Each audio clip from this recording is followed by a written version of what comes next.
Okay, guys, so we're going to get right into today's show. Today we have an amazing, amazing show. As Kaylin said, today's show is pre-recorded, I know, but next week we'll be back live.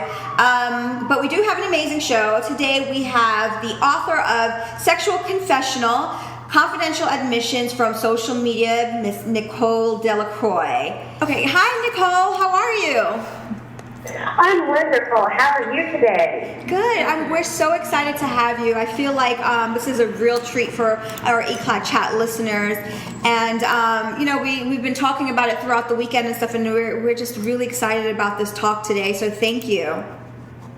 Well, thank you for having me. I really appreciate being on the show. Great. Okay, so why don't we just start with a little bit of information about who you are. So tell us, what does Nicole Delacroix do on her downtime, or her downtime? And give us like a fun fact about yourself. Oh, well, I'm, of course, an author. I've written 2 books so far. The first is fiction, the second is nonfiction, but we'll get into that in a minute. But fun facts about me, what do I do on my downtime? I spend a lot of time drinking. No, I don't. That makes 2 of us. Okay. More time than I should drinking. But no, I love to read, and if you ever saw my house, you would just see piles of books. My mother complains that all I spend my money on is books and shoes. Oh. So, There's a 2 ends of the spectrum. It's like that's a great investment. Actually, shoes are a great investment, and books are definitely a great investment. So I think you're spending your money in I guess productive way. Yes. That's what I keep saying. You know, your shoes will take you somewhere, and your mind will get you there. So exactly. I'm investing in the 2 right things. Oh, I like that. I like that saying. Exactly. And since you're an author, it does make sense. Right? The books. But jumping right into your book that we're going to talk mainly about, Sexual Confessional. It's Confidential Admissions from Social Media, and that's your book. And we were able to go through some of it. So for our audience members who may not have read the book, could you just tell them what it's about without giving away the entire thing? Absolutely. It was actually the idea came to me after I put out my first book, which was fiction. And unfortunately, anybody who's self-published will find out that unless you have a built-in audience, you've got to do the marketing yourself. So I was disappointed at my first book's failure, pretty much, and decided I was going to have a little bit of fun. And what I did is I put together a very intimate survey, and I reached out to the people on the internet and asked them what they thought about sex. And I probably should be considering major therapy at this point, but they answered. No, I thought that was that was so intriguing as I was going through the book, just to see the various answers that people gave. It was really interesting to see how honest, or at least I felt like, they were being honest in the answer that they were giving. Real life. Yeah. So that was pretty cool. Right. So just kind of prefacing the book, we just have, a few questions that we thought we kind of pulled that we thought would be great to kind of ask you and get your perspective, on these various things. Okay, so I'm going to start with, how has social media changed how we view sexual relations? Well, I think that we probably need to start at how the sexual revolution started in media. If you look back towards the early days of television, there was a censor board, and they ruled with an iron fist. Couples didn't share a bed. The words that even had to do anything about sex were just taboo. I mean, who doesn't remember when I Love Lucy was on and watching the rerun, and we were like, we know she's pregnant, but nobody ever touches the elephant in the room. So after that, in the 60s, that's when we decided to make its way onto our television, and now we've gone to a point where we couldn't even say the word pregnancy, and you can actually watch softcore porn on your home television. Wow, you know what? I've not quite thought about. No, actually, there's been a huge transition, but the transition, I don't know if it's necessarily subtle. I don't think it was subtle, but the way that I feel like technology is, it just kind of brings you into things, and it sort of feels second nature. But no, like you're right. In the '60s and even before that, I guess anything that was sexual or intimate, not necessarily sexual, but any sort of intimacy was sort of taboo to see on TV. Yeah, and then like online too, the mainstreaming of erotica, like you can easily access that. How's that kind of opened the door to what we were talking about, how it was previously taboo? Yeah. Yeah, and now it's to the point where you've got young kids who basically live on their telephones. Right. I don't know anybody who doesn't live on their phone at this point. And the sad part is that social media has made it so easy to find whatever you're looking for. I mean, like I like to say, there's a Craigslist address for that somewhere. It's true. But I mean, the contact is so much easier to make, and the sad part is we've made our private life very public. Yeah. And I think we've all run across those Facebook posts and Twitter posts of these teachers that are trying to teach our young children that, when you post a picture, it's forever. And it can travel so fast around the world. Unfortunately, most of them get photoshopped and become memes, but... Yeah, no, absolutely. You know what? It's not just the kids anymore. I mean, adults are kind of subscribing to this sort of behavior where, I guess they feel in order to be popular, you have to, the more cleavage, the better. Or people I know, just like regular people. Which is just so insane. I've even seen it on business accounts, like, where certain companies are sort of using models in not that it's, sex sells, okay, so we all know sex sells, but where are the limits? Like, are there any limits, or should there be any limits? Like, Nicole, if you could chime in. Well, and see, that's the thing that I don't get, is everybody thinks that sex sells, but it really doesn't. You'd be surprised to know how much it doesn't sell, and I've actually done the research on it. The truth of the matter is that, yes, we're pre-programmed. We have a disposition to respond to sexual imagery. It's strong, and advertisers have used it for hundreds of years. But if you stop and you think about it, the science breaks it down. If you look at the Super Bowl ads, 30% of those ads contain sexy images or double meanings.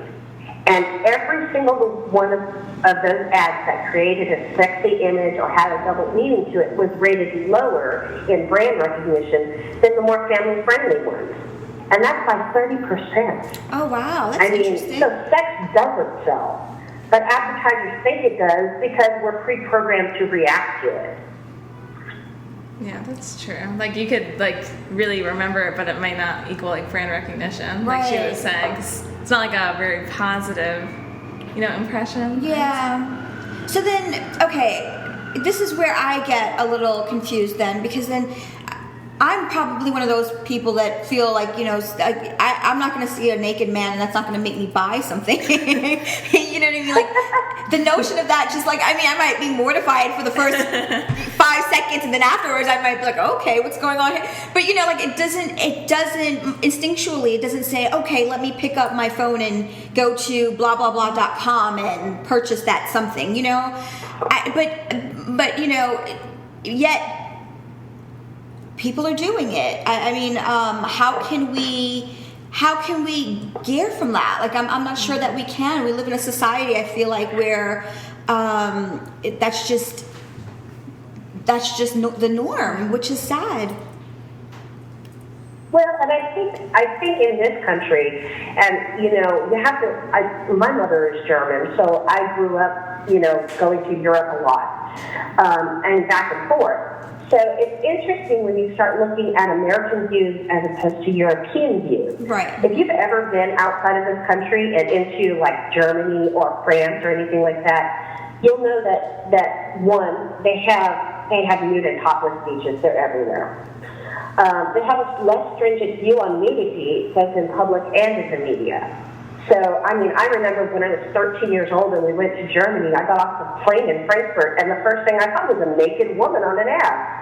I lost my mind. I was like, oh my God, there's naked people here. Yeah. And of course, My mother explained it to me. She said, "Yeah, no, in Europe they just don't have that hang up." And I think a lot of our problem is that we have this hang up because it's so close to pornography, and we haven't defined what pornography is. That's a good point. We're at 30 years old, we're still giggling in the classroom because somebody said the word penis. Okay, so just kind of like, I want to sort of transition from the whole sex and social media thing and kind of take it into how you used social media to sort of fuel your project. Let's start with first, how did you go about getting them to answer? Well, the first thing I did is I really had to sit down and eliminate some of the more philosophical questions, because I tended, when I started the process, I was leaning towards the philosophical side.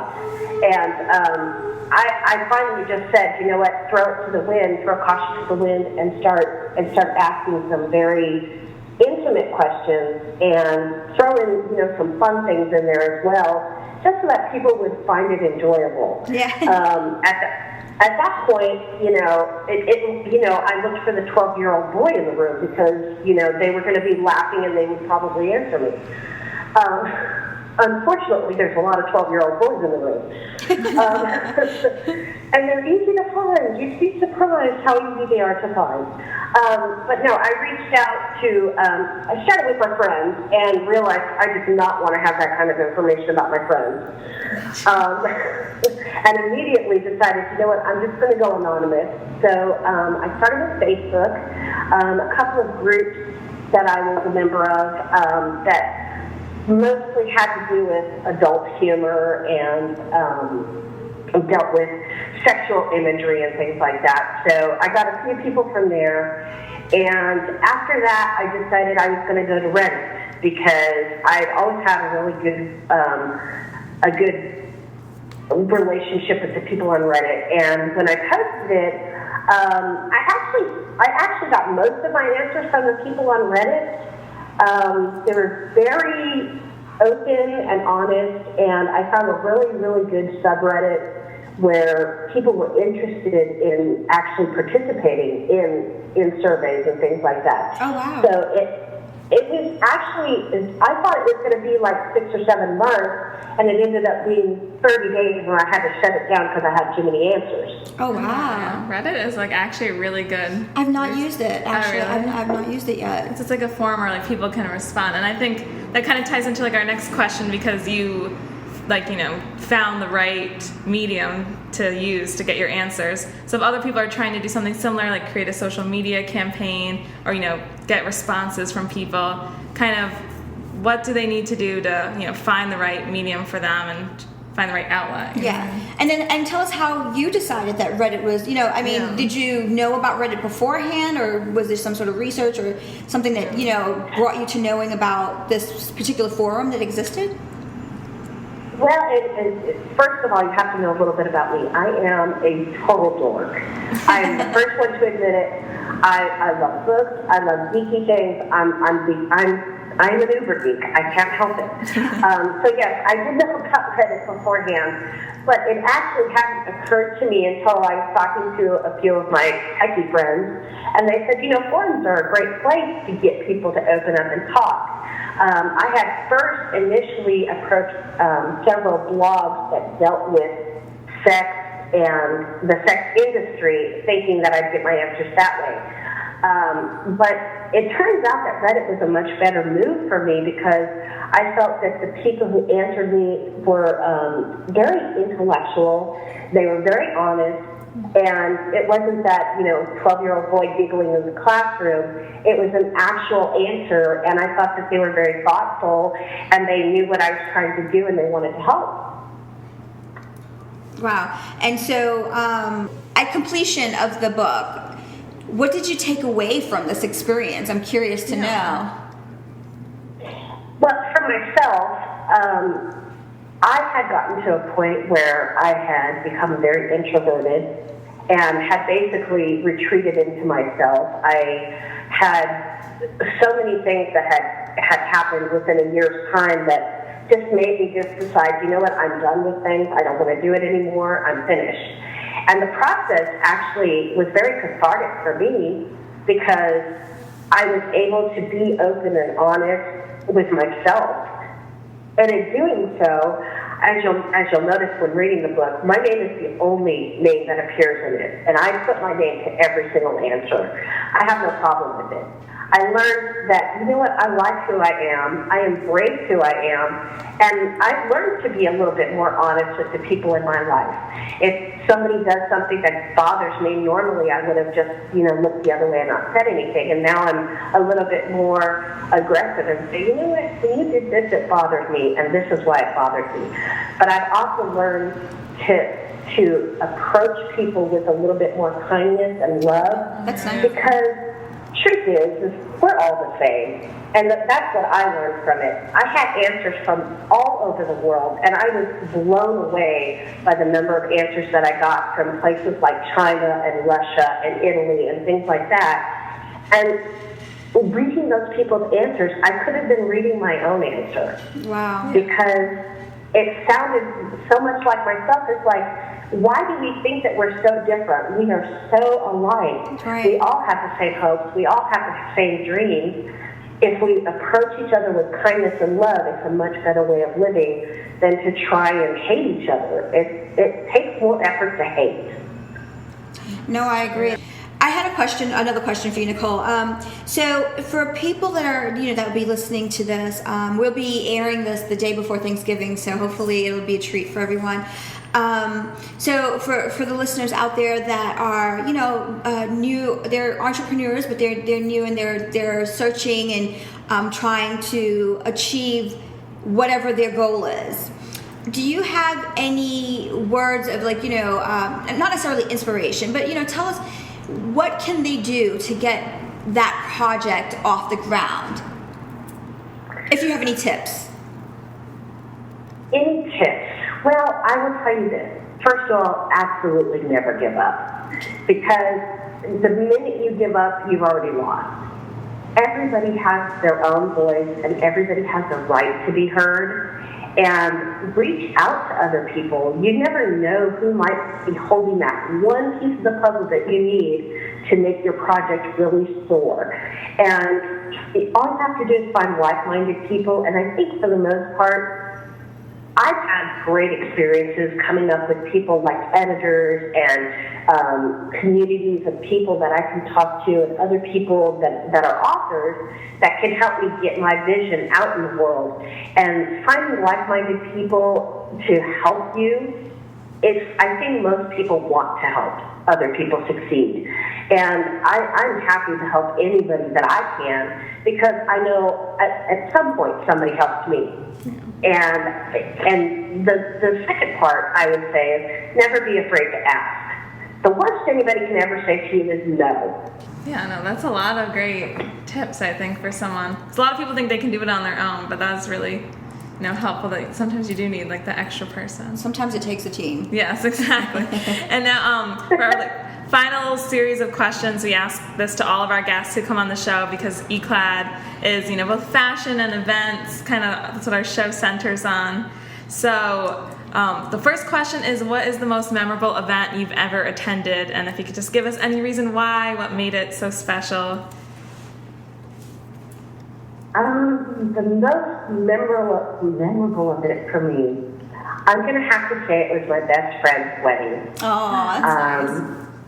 I love her to death, and she is the other half of me, where I'm completely evil, she's completely good. And I love her to death, and I could not breathe without her in this world. And she is so happy, and the man that she married has made her so happy, and I love the both of them. And it was so memorable for me because I live a good 3 or 4 hours away from where they live, and they held their wedding on a day that they knew that I could be there. So they moved their wedding date just so that I could be there. For me, that was incredibly memorable because it was important to them that I was there. Yeah. No, that's oh my gosh, it's A lot of amazing. our answers have been like kind of like that sentimental, like that's why you remember it more than even like the show. The actual, the actual event itself. It's like the feelings and the things that come with it. Yeah.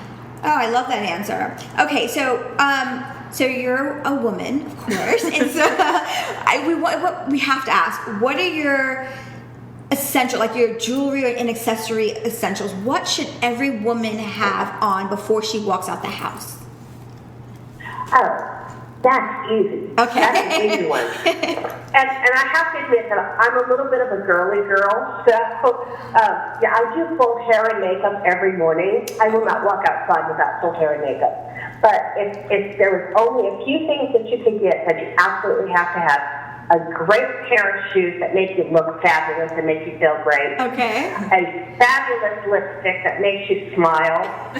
And your favorite perfume just to make you feel like you want to live. God, I love those, actually. So before you mentioned about making sure you walk out the house with lipstick on. So does that mean that you're a lipstick girl, or are you a lip gloss? Lip gloss girl. I am a lipstick girl. Let me tell you, I love absolutely, and I am so happy that the new colors are the dark berries, because those are my favorite colors, and they look fabulous on me, so I am so happy that they're in style right now. I love them to death. Oh my goodness.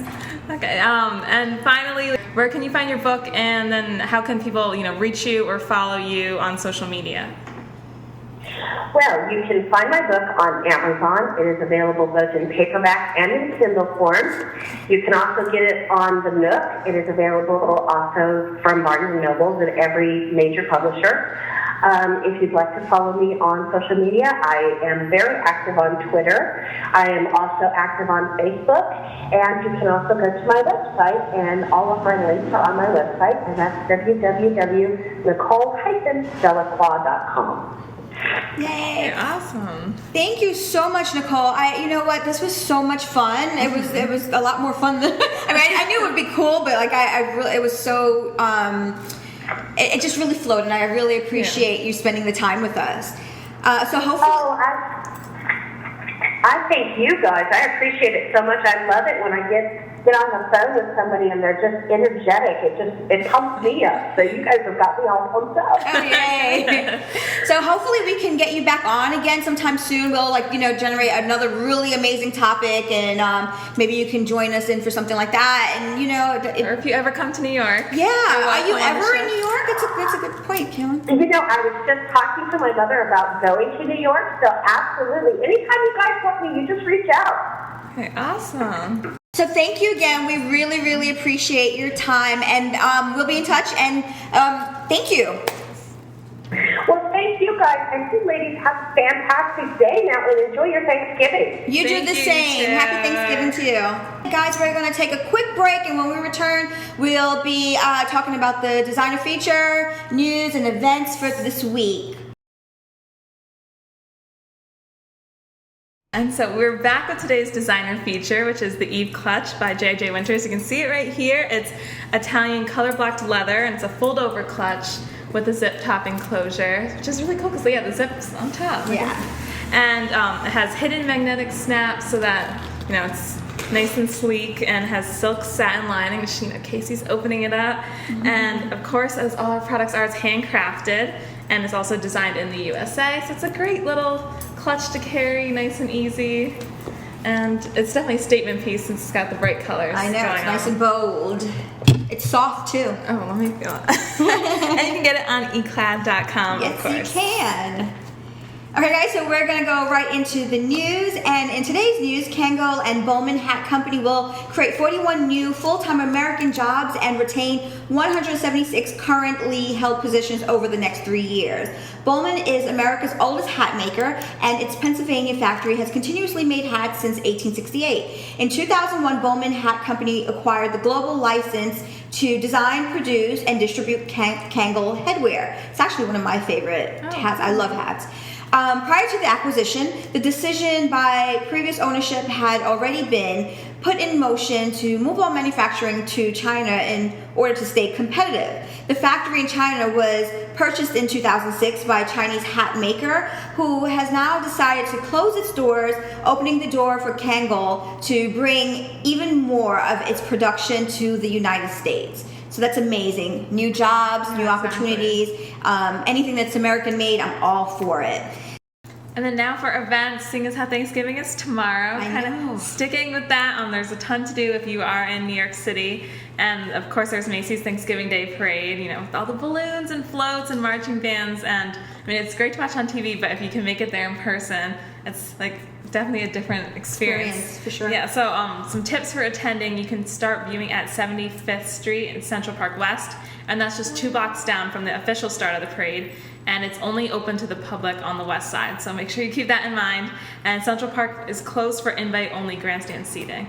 And so the parade runs along this stretch from 9 to 10:30 a.m. So make sure you get there early. 6 a.m. is probably the time you'd want to get there to snag a prime spot. And then you can also see the parade from Time Warner Center at the shops at Columbus Circle, and they open at 9 a.m. on Thanksgiving Day. And if you just go up to the 2nd or 3rd floors of the mall, you can see the parade elevated, which is really cool. So I'll come down Central Park West and you'll have like a nice above view to watch it. And then also the Holiday Under the Stars light display is there. I've seen it last year. It's really cool. Oh, really? Yeah, it's like all these lights in like the lobby, and I don't know if it's every 20 minutes or it's like they repeat periodically. Yeah, it's like a light show, which is really cool. Yeah, I've not seen that. Yeah, so you can see both while you're there. That's cool. And then if you can't do either of those options, you can go to 6th Avenue, and the floats and balloons, they reach 6th Avenue at about 9:30 a.m. So you could go there as late as 7 a.m. and still be able to find a good spot. And then if you decided this year that you're not cooking and you want to get a meal at a restaurant, so then this will be good for you. There's a list of restaurants open on Thanksgiving Day, and you can see it on timeout.com, and you can head to y-clad.com where we'll post all of that information. Okay, guys, so thank you for joining us today on today's wonderful episode. We look forward to doing it all over again with you guys next week. And, of course, we'll be back on live on Blog Talk Radio. And from myself and Kaylin and the Y-Clad Chat family, we would like to wish you a wonderful, wonderful Thanksgiving. Catch you all next week. And remember, love life and wear it well. Happy Thanksgiving, everyone! Yay!